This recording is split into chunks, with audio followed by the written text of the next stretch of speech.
was the 31st of December in the year 2003. In the middle of the night at 1:20 AM, I came on this earth. The path of life began, and the journey to success started.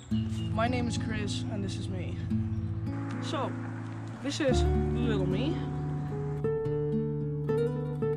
And in the first couple of years that I got into this life thing, I didn't want to have anything to do with music because my whole family is basically in music. My parents and my grandparents have a background in music, and I thought I wouldn't be unique enough as I would start making music as well. But at once there came this key moment for me when I was having dinner when I was about 5 or 6 years old, when a friend of my parents came in with this little Spanish acoustic guitar, and which was a present for me, and I kept this in my room for so long. And when I was bored, I would just pick it up or just strum all the strings on the guitar, or just pick one single string. And sometimes, and I would feel smart as hell if I would do that, I would basically just put my finger upon a fret on a certain string and pick the string, and that would make a different sound, and I would feel really the smartest person on earth. So, when I was about 7 or 8 years old, I decided I should quit playing the guitar.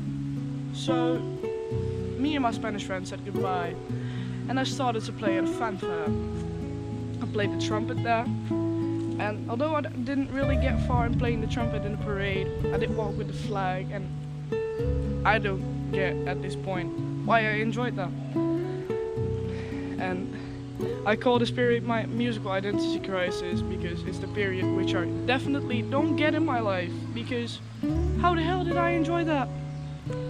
So about 6 months after I started playing the trumpet, I actually quitted it because it really got on my nerves. And from that moment I started to get the weirdest hobbies in the world. I was doing some knitting, writing stories, and I even competed in the writing competition. And this was the door to the no music period. And well, I opened it.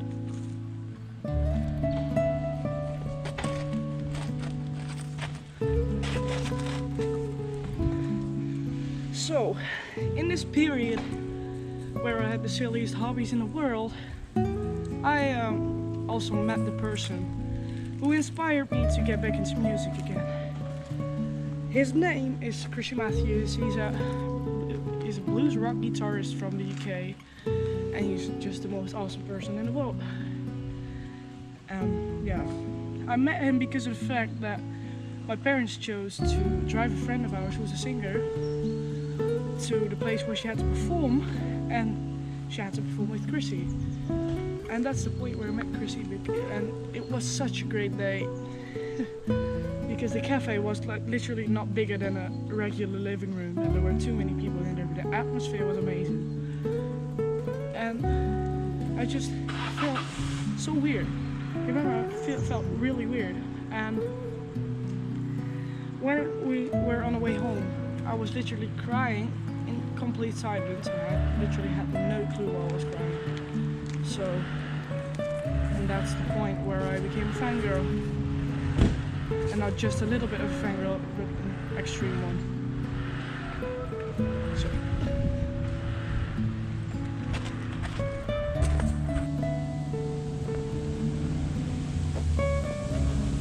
So, about 2 months after the first time I met Chrissy, I started some singing lessons. Was Chrissy the inspiration for this? I guess so. But also I really wanted to improve my singing skills because I could break like a glass or something because of the fact that I was so out of tune. And I did this for really long, actually. And somehow also then the guitar came in. Because I met Chrissy for the second time in November, and I believe like 3 weeks after that, I said to my dad, "Hey, have you got a spare acoustic guitar which you don't use?" And he said, "Yeah, sure, go for it." And so I started started up my laptop, took the guitar out and just tried to play some chords, but that didn't really actually work. I believe it took me about 3 months to play like a proper song with 4 chords. And people also ask me, are you just following Chrissy because he was so inspiring for you? And I guess he's a big part of it, but I guess I also want to do it myself, so I guess it's a normal thing. But I do see Chrissy as a big inspiration for all what I'm doing right.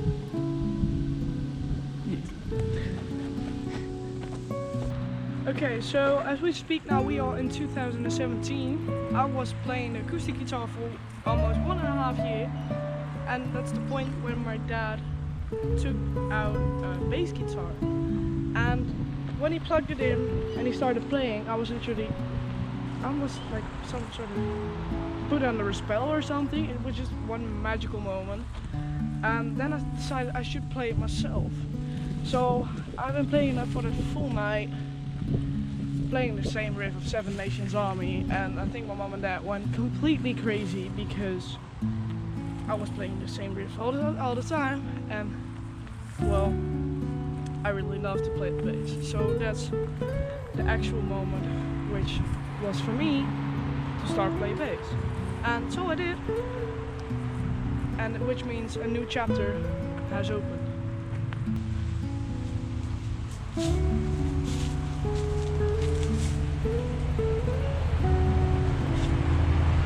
So at this point where I was playing bass, it actually went quite fast for me to get into a band, because a friend of mine asked, he was setting up a new project and he asked me if I wanted to play bass in this band.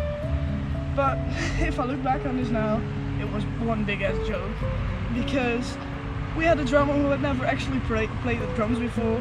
We had a bass player who was like shit because, yeah, I was playing for like 3 months or something. We had a rhythm guitarist who was like not even knowing certain chords, and yeah, we had the lead guitarist who was one hell of a master, and yeah, that was quite a contrast. But although, because of a mistake which in my eyes is made by myself, we only had 2 rehearsals because I decided to start up a relationship with the drummer of the band, which eventually we broke up after 3 weeks. I know it makes no sense, but we got into an argument which was connected with the band, and although it came to an end, and people might not know this, but I haven't actually forgiven myself for that. And yeah, it's still something I'm not proud of, but it's a part of me. So, but I had to like get over some things, but I never really stopped making music afterwards. So after Reverb Silence had ended because of a mistake I made, I took some time to get over everything what happened, and soon I found out that the band at school called Black Velvet needed some new members for the next year. And so I went up to the head of the band and I was like, yo, you still need a bass player for next year. And he was actually going to think about that, and once he asked me to help for setting up the gear in the church behind me where they had a gig the morning afterwards. And I also had to do the sound checking on the microphone, so I had to sing a song, and I sang the song Valerie by Amy Winehouse, and he basically just said that he loved it, which meant that he said like, yo, I'll welcome you into the band for next year. So he basically just loved it, which meant that for me a new project had opened. So and then we got to the point that I got to do my first actual gig with Black Velvet, which was at a graduation party, and I remember being the most nervous of all time, and it was basically insane. I literally got sick of the nerves, and it also went quite wrong in the beginning because the first two songs I literally completely screwed up, and yeah, it's just when I think about it, it's really funny. But at these moments, I actually wanted to cry my eyes out. And then after the summer holidays, we had to make a new lineup because a lot of people left the school because they were graduated. And when we got a new lineup, we had our first gig in the building, which is behind here, and it was at an event called the Winter Fair, which was one of the most horrible events which I've ever performed at. We had to do all these standard Christmas songs and stuff like that, which was basically one of the worst things to do in my entire life. Also, the first set is the set we really fucked up most of all, because everything was out of tune. The guitarist forgot his capo and everything else. I literally went outside crying because I didn't want to do this anymore, but I couldn't leave the band behind. So I went in for the second and the third set, and they were pretty okay. And we went out of the fourth set with one big ass party with 7 Nations Army, and that was actually one of the best endings I've ever had of a gig. So the relief was really present, but the stress overtook it sometimes. Oh, hey. Well, so I got another story to tell you about a gig we once had with Black Velvet, which actually had quite a bad influence on me, because I lost my no, I haven't lost basically anything, but that's where insecurities came up. And it was a gig at an open day, and it all went basically pretty good. I wasn't really nervous to get on stage and sing some songs, but on the last set, it was horrible because we had a set at 7, and one of our singers lost track of the time, so she was there 15 minutes too late, but our set was just 15 minutes. So at 7 we had to change the complete set list, and the complete set just went wrong, and yeah, that really gave me a lot of insecurities of like, am I good enough to do this? Am I good enough to be in a band? Which was definitely one big struggle. Although these insecurities actually really killed me, I kept on playing shows of Black Velvet, and in the beginning of April we had a show in this venue behind me, and this was one of the most special shows I've ever did. It was a talent show where you could also do an act yourself, which basically meant that I did 2 songs myself, Thank You by Bram Boender, and a song I wrote together with my best friend Luciano, and a guitarist called Jesse provided the chords for that song.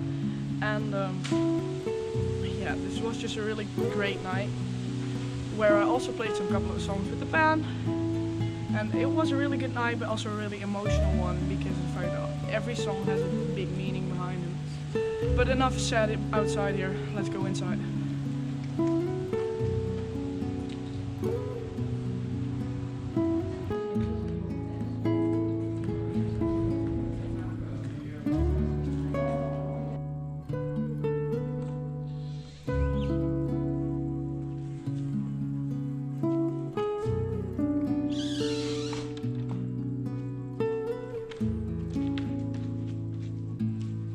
Do you remember the tears we shed, crying out of laughter? Do you remember the awkward moments we went through together? Do you remember that through any weather we always say things will get well? Unspoken broken word, but you always understand me. Heartbroken girl, and you're always there to help me. Please, let's share these memories about our life and journey.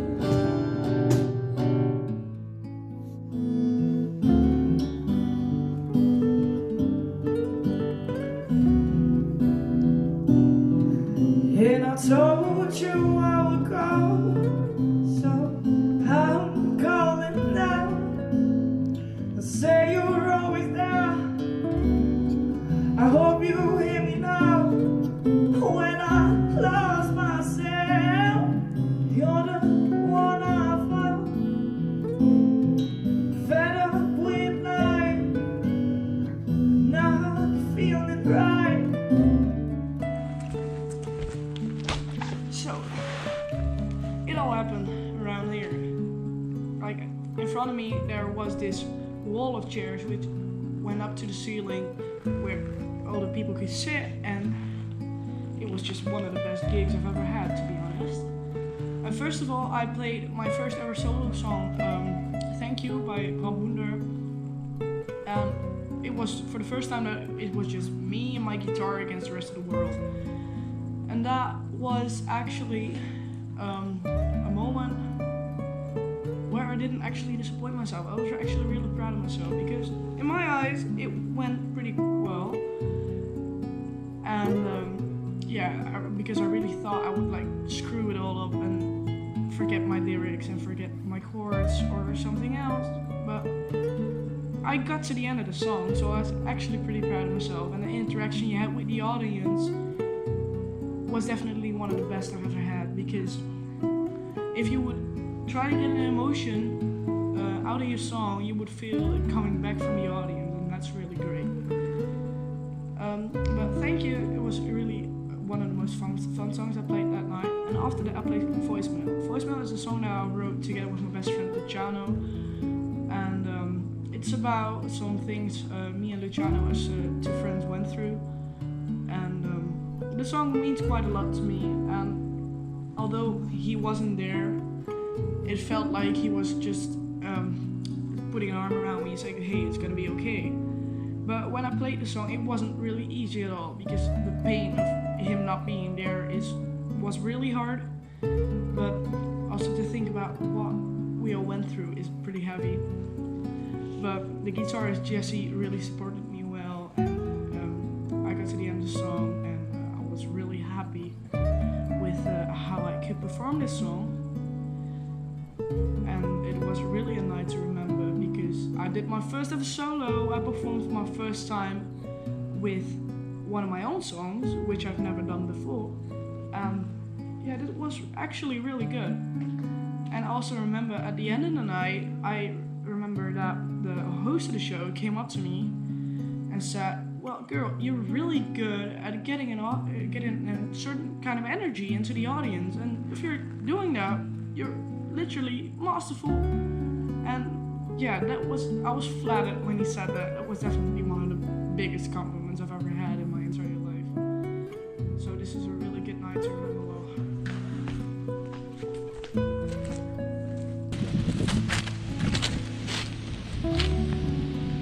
So, I actually had a really good time at my last gig with Black Velvet. Yeah, indeed it was my last gig with Black Velvet, because 2 days after the show, I left the band.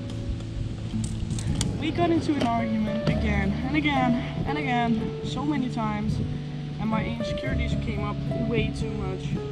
So I decided it's better for me and for the band just to have me quitting it. I felt like one disturbing piece, which disturbed everyone from doing what they love most, and that's the least thing I wanted to be. So I left, but I didn't stop making music at all, because when I left, I thought it was finally time to go solo. So I decided what style I want to have. I came up with my name Kriz, and I started practicing the guitar and the piano even more and more than I already did. And so finally now I found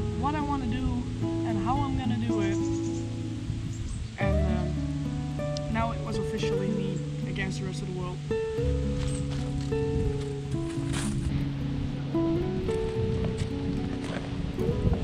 About like 3 months after I went solo, I got my first ever solo gig planned, which was something I definitely didn't expect at all, because I thought it would take way longer and way much more effort than I had to do for this to get a gig or just something to do. And the event was in the park behind me, where little cafes and restaurants locally could represent themselves. And actually my aunt said that, why don't you message them, because there was a gap of a half an hour with no musical lineup, which basically meant that maybe I could somehow perform there. So I messaged them, and they said it was okay to go there and entertain the people.